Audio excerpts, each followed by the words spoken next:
Yes, hello guys. Magandang araw po sa inyong lahat. So, meron na po akong i-share sa inyo.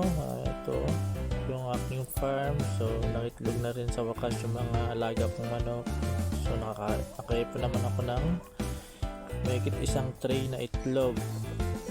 So guys, ito yung aking mga alaga. Yan, so yung mga lalaki, kinulong ko muna. Tapos mga babae, nakawala.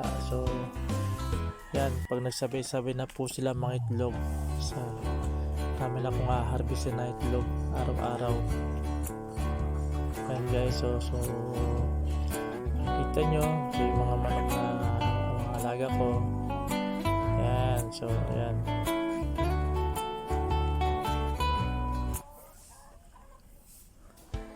Okay, medyo magastos lang sa pagkain guys, pero okay lang. So yung aking assistant na si Roy Tolmoso, yan,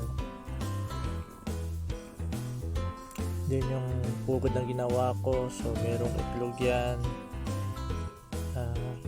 bari 3 pugad yung ginawa ko. Isa yan, tapos yun sa banda doon, yun pangalawa sa dulo, tapos pangatlo yan sa kabila rin po. So 3 pugad lang ginawa ko guys.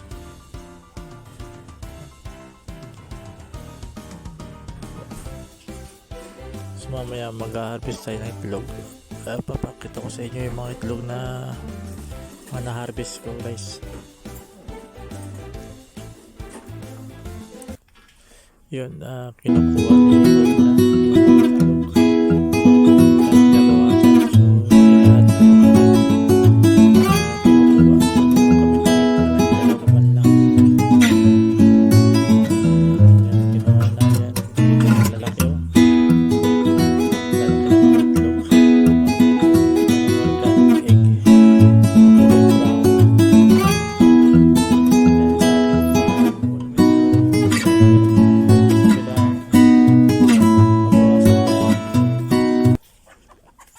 lalagay namin sa tray. Kung mayroong bibili, sige, bibenta namin. Yan guys, so yan, mapakita ko sa inyo yung itlog, mga alaga kong manok. Lalaki guys, lalaki itlog. Ayan na guys yung naipon kong itlog. Isang tray mahigit na. Okay, salamat guys sa inyong panood guys. Thank you, salamat po.